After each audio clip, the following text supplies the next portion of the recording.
We are in chapter 6. The chief is dead, long live the chief.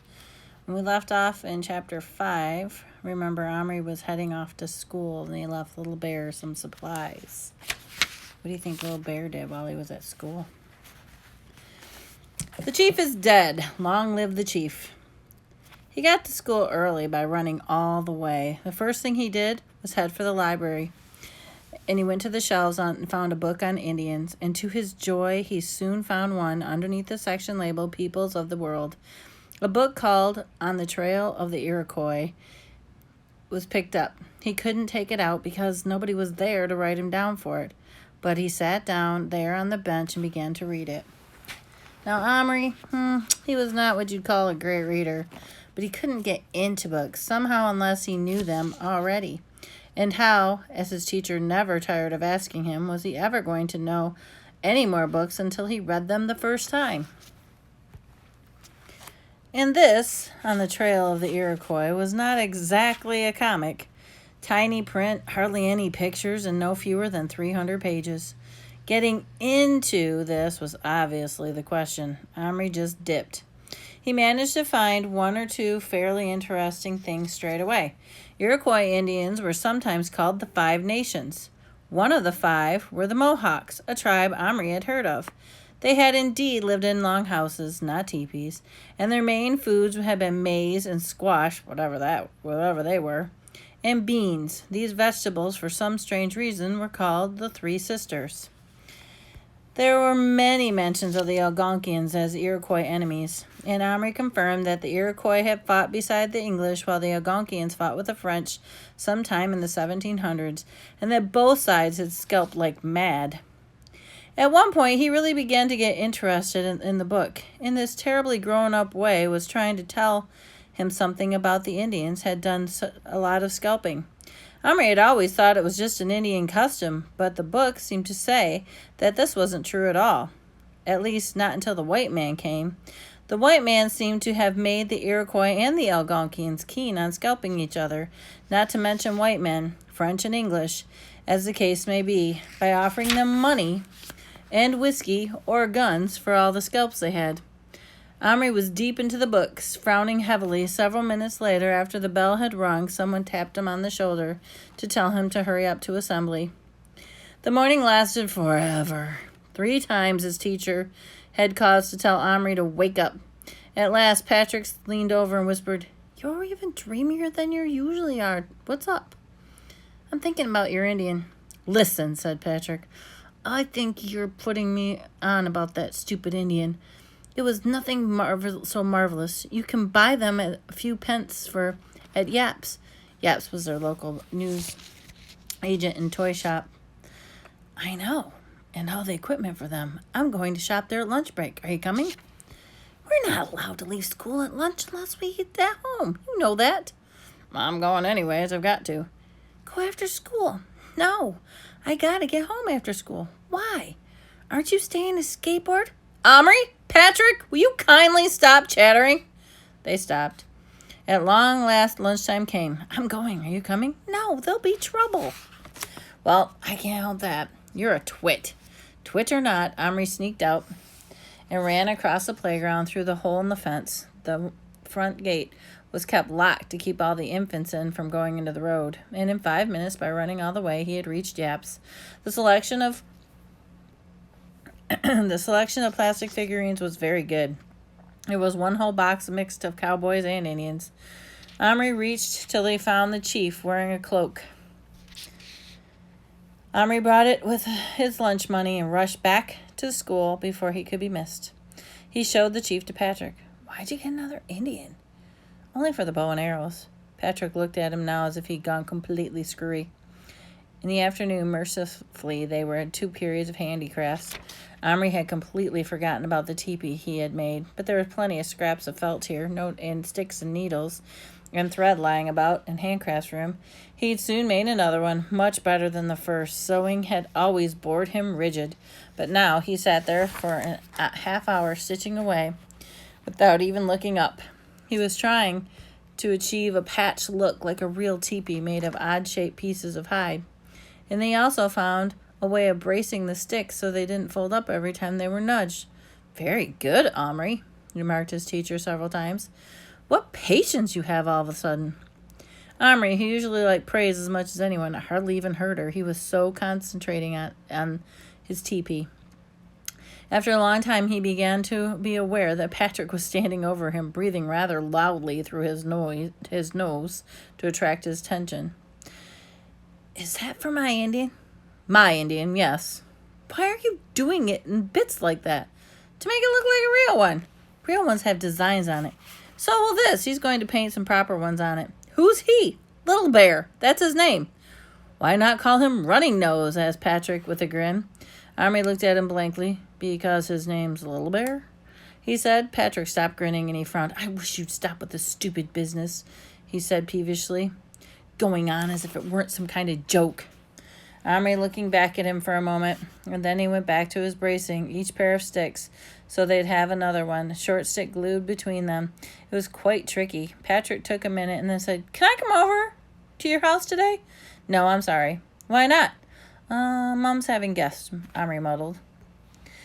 He didn't tell lies very well, and Patrick knew at once it was a lie, and he was hurt. Well, all right then, he said, stalked off furiously. The afternoon ended at last. Omri accomplished his walk home. With normal dawdling took over a half hour, but in a little over 10 minutes. He arrived sorely out of breath and greeted his surprised mother. Have you developed a jet engine, or have you been expelled? With a lot of gasping and a request to go straight to his room without waiting for tea. What have you been up to up there? There's an awful mess on the floor. Looks like bits of grass and bark. And where did you get that beautiful little Indian teepee? I think it's made of real leather. Omri looked at her speechlessly. He began at last. Telling lies to Patrick was one thing. Lying to his mother was quite something else. He never, ever did it, unless the emergency was very dire. But mercifully the phone rang, and just when he was spared for the moment, he dashed up the stairs. There was indeed a fair old mess, though no worse than it often had led himself when he'd been working on something. Little Bear and the horse were nowhere to be seen, but Omri guessed where to look, behind the dressing-up crate. A wonderful sight met his eyes. A longhouse, not finished, but no less interesting and beautiful for that, stood up on a seed box with smooth surface and now much trampled over. There were hoof and moccasin prints.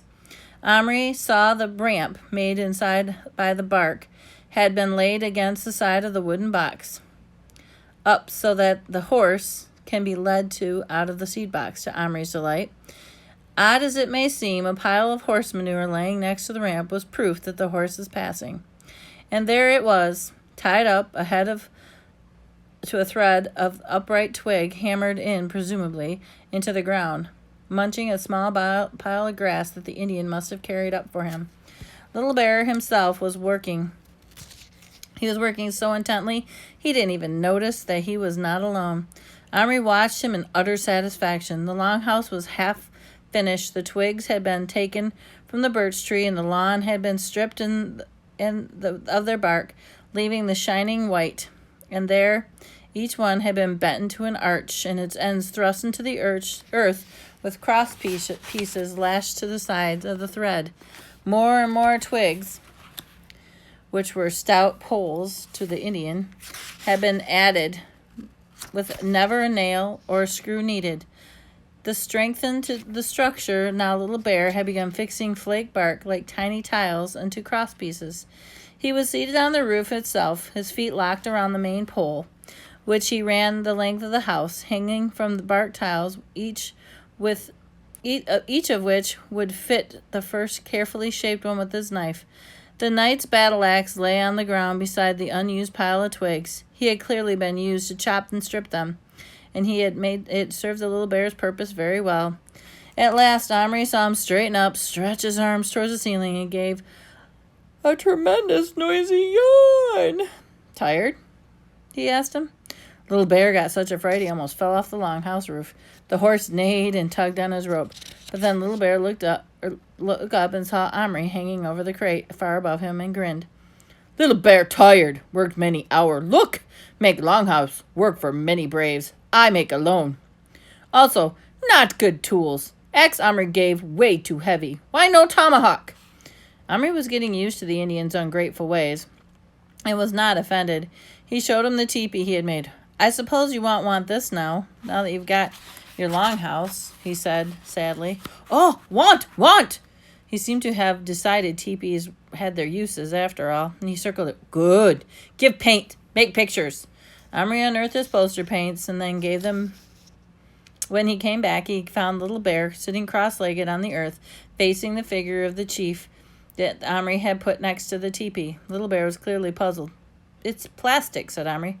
I bought it from the shop. Plastic, said Little Bear, stared at the figure with its big featherless headdress. You make magic? Get bow and arrows from plastic? Yes. Also make feathers real? He asked with a gleam in his eye. You like the headdress? Little Bear like, but not for chief. But that for chief. Little Bear not chief till father die. But you could just try it on. Little Bear looked doubtful, but he nodded. Make real, then see. Omri shut the Indian chief into the cupboard before he turned the key. He leaned down where Little Bear was examining the enormous pots of paint. Little Bear, are you lonely? Huh? Would you like a friend? Got friend, said Indian, jerking his head towards the horse. I mean, another Indian. Little Bear looked at him swiftly, his hands still. There was a long silence. Wife? He asked at last. No, it's a man, said Omri. The chief. Not want, said Little Bear immediately, and went back to his work with his bent head. Omri was disappointed. He thought that maybe having two Indians might be fun, but somehow he could not do anything Little Bear really didn't want. He would have to treat this chief as he had treated the knight, grab the weapons, turn him back into plastic again. Only this time, it wasn't quite so easy. When he opened the cupboard, the little chief was sitting there on the shelf, looking about in bewilderment, blinking his eyes, and his light struck his eyes. Omri saw at once he was a very old man, covered in wrinkles. He took the bow out of his hands quite easily, but the quiver full of arrows just hung around on the leather thong. And as for actually lifting the feather headdress clean off his gray old head, Omri found that he just couldn't bring himself to do it. It seemed very rude. The old man gazed up to him blankly at first, and then with dawning terror, but he didn't get up, and he didn't speak. Omri saw his lips moving and noticed he hardly had any teeth. Omri somehow felt that he should offer the chief some friendly word to assure him. So he held up his hand, like men somebody sometimes did in films. They were treating Indian chiefs with politeness. He said, How? And the old Indian lifted a trembling hand, and then suddenly he slumped to one side. Little Bear, quick, get into my hand. Omri reached down and got Little Bear and climbed onto the hand from the longhouse roof. What? Old Indian, I think he fainted. He carried Little Bear to the cupboard, and Little Bear stepped off the shelf and stooped beside the crumpled-up figure, taking the single feather out of the back of his own head, and he held it to the front of the man's mouth. Then shook his head. Dead, he said. No breath. Heart stopped. Old man. Gone to ancestors. Very happy. Without more to do, he started to strip the body with all the headdresses and arrows and the big, richly decorated cloak for good measure. Omri was shocked. Little Bear! Surely you shouldn't be doing that. Chief dead. I only Indian here. No one else to be chief. Little Bear chief now, he said, whirling the cloak around his bare shoulders and clapping the splendid circle of feathers onto his head with a flourish. He picked up the quiver. Omri, give bow, he commanded. And it was a command. Omri obeyed without thinking. Now, you make magic. Deer for Little Bear to hunt. Fire for cook. Good meat. He folded his arms and he's scowling at Omri. Omri was quite taken aback by all this. While giving Little Bear every respect as a person, he was not about to be turned into his little slave. He began to wonder if giving him the weapons alone made himself into a chief was such a good idea. Now look here, Little Bear, he said in his teacher tone. Omri! It was his father's voice, fairly roaring at him from the foot of the stairs. Omri jumped, bumped the cupboard. Little Bear fell over backwards, considerably spoiling his dignity. Yes? Come down here this instant. Omri had no time for courteousness. He snatched up the little bear and set him aside the half-finished longhouse. Then he shut the cupboard door and ran downstairs. His father was waiting for him. Omri, have you been in the greenhouse lately? And while you were in there, did you remove a seed tray planted with the marrow seeds, may I ask? Well, yes or no? Well, yes, but... And is it possible that in addition you have been hacking at the trunk of a birch tree and torn the strips off of bark? But, Dad, it was only... Don't you know that trees can die if you strip off too much of their bark? It's like their skin. As for the seed tray, that is mine. You had no business taking anything from the greenhouse, and you know it. Now I want it back, and you'd better have not disturbed the seeds in any way, or heaven help you. Omri swallowed hard, and father stared at each other for a little bit. I can't give it back, he said at last. But I'll buy you another one, and another tray with more seeds. I've got enough money, please. Omri's father was a quick temper, especially about things concerning his garden, but he was not unreasonable, and above all, he was not the sort of man to pry into his children's secrets. He realized at once the seed tray was gone forever. And it was no use hectoring Omri for it. All right, then, he said, you go to the hardware shop and you buy them, but I want them today. Omri's face fell. Today? But it's nearly 5 o'clock. Precisely. Be off.